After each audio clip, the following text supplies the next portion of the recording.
Hello everybody, welcome to another update on the stock screener. Today we are going to talk about silver miners. And why am I going to talk about silver miners? Because I see that silver is bottoming out. So look at these charts.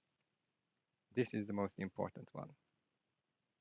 Silver swaps are now positive, above zero. Whenever this happens, you see that the silver price has a bottom. Here is a bottom, here is a bottom, here will be another bottom for silver. On this chart, you can see the short positions. Whenever we have high short positions, silver bottoms out. So here we see a bottom, here is a bottom. These are all bottoms, okay? We see the same here in gold, also a bottom. Here it's less visible, but it's more pronounced in the silver space.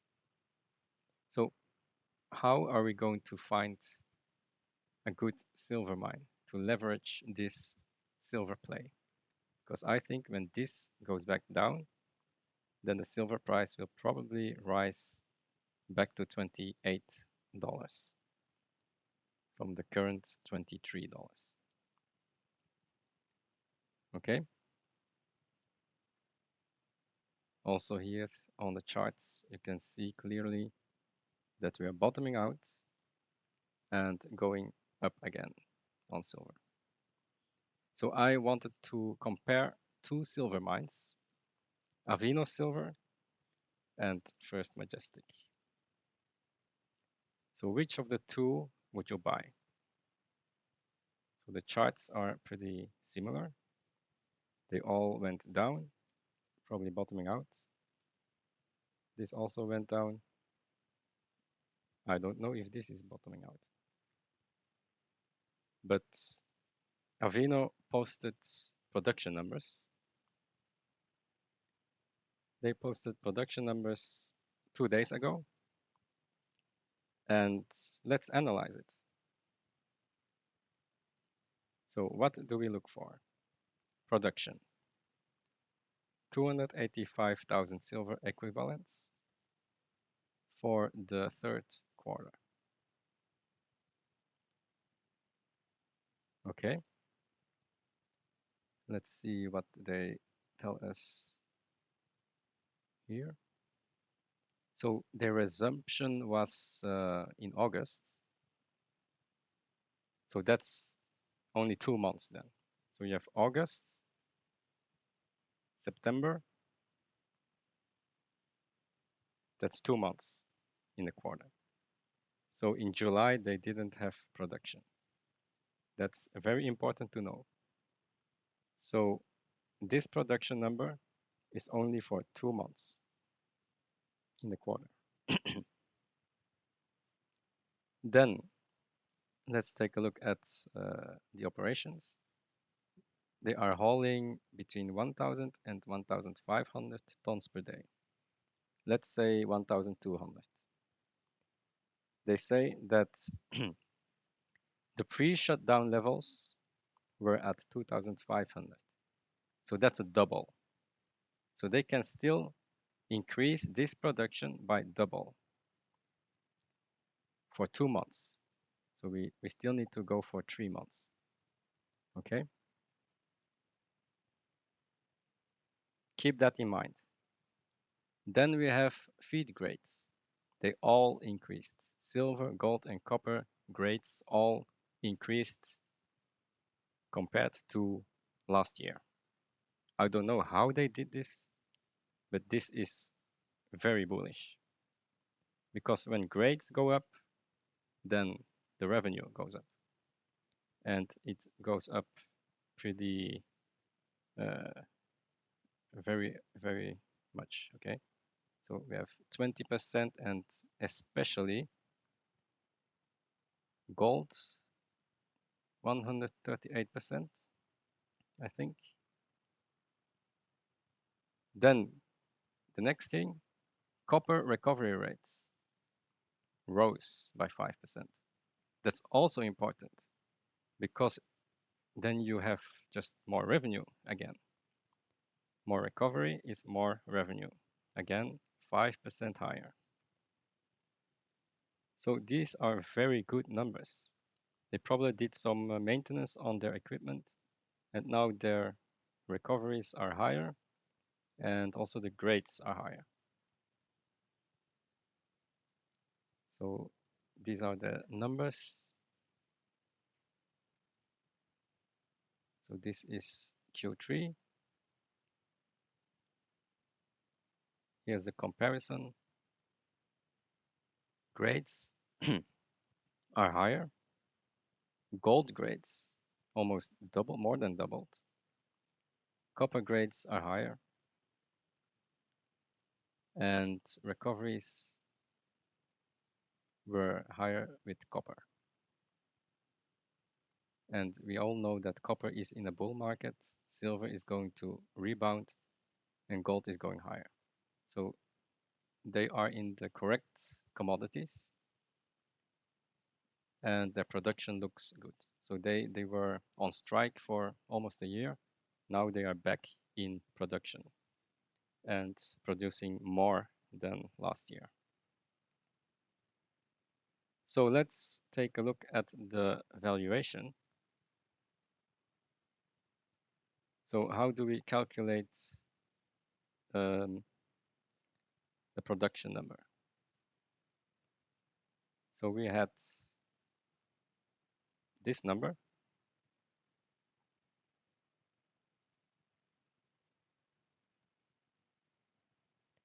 So this number. We do this times 2 because of the tonnage. The tonnage is not at capacity yet, but it will be. So times 2, then times 3 divided by 2 because they only had production for 2 months. So we need to normalize it for 3 months. Then this is for 1 quarter, so we do for 4 quarters. So we have the annual production. So this is the annual production, which is 3.4 million.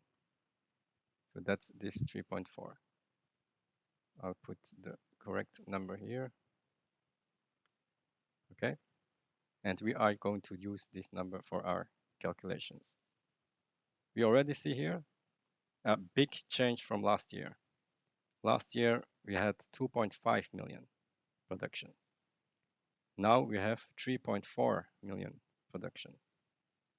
It's almost 50% higher, right? This is very bullish news. Okay, so we use this number. The AISC was 17. That's the last number that I got from an interview last year. Could be a bit higher, but let's take 17. And then we do our calculation.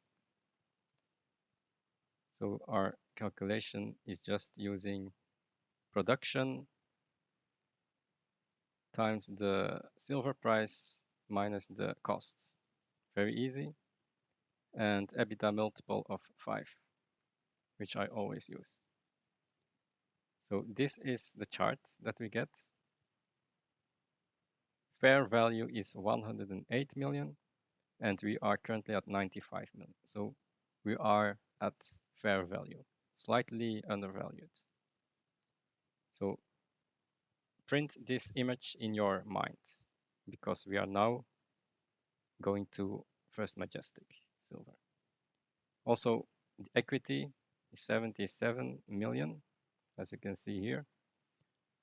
So it's probably now 79 million. So we are almost at book value, 1.2 times price to book value. Earnings, will probably be at a PE of 10, I guess. So that's not a bad company. If you're bullish on silver and copper, this company will do very well. Okay, so that's that. Now we compare this with First Majestic. Very easy, we just do the same calculations. AISC.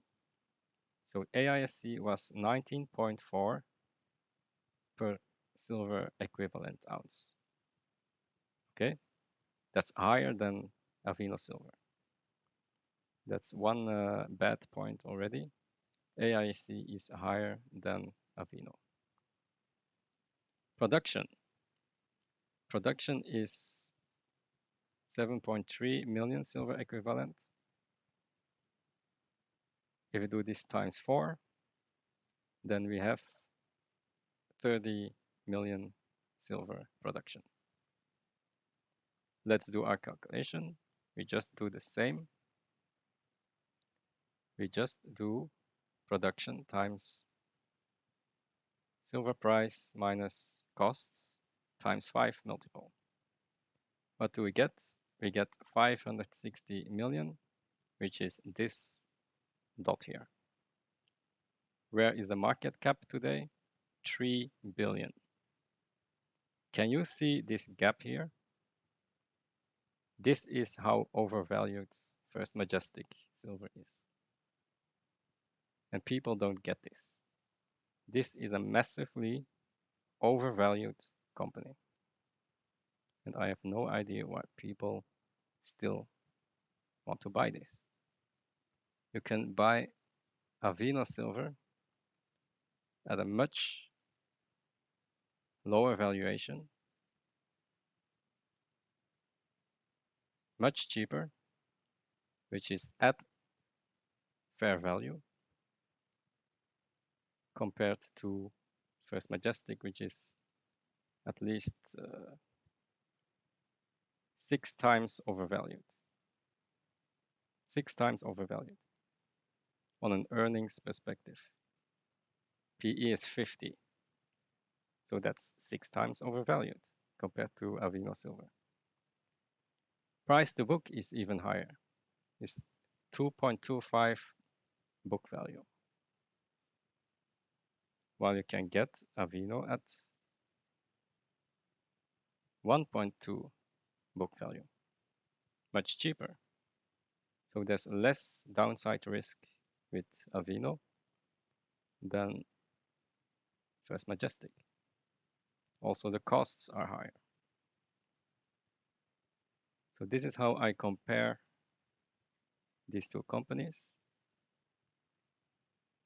Both look like they're the same charts, but one of them is undervalued, this one, and this one is overvalued.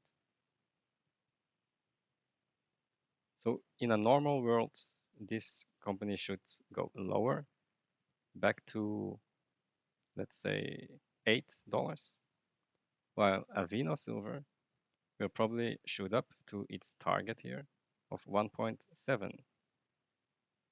So new all-time highs. And that's why I'm invested in Avino silver and not in First Majestic. Hope you liked this video, and I'll see you in the next one. Bye.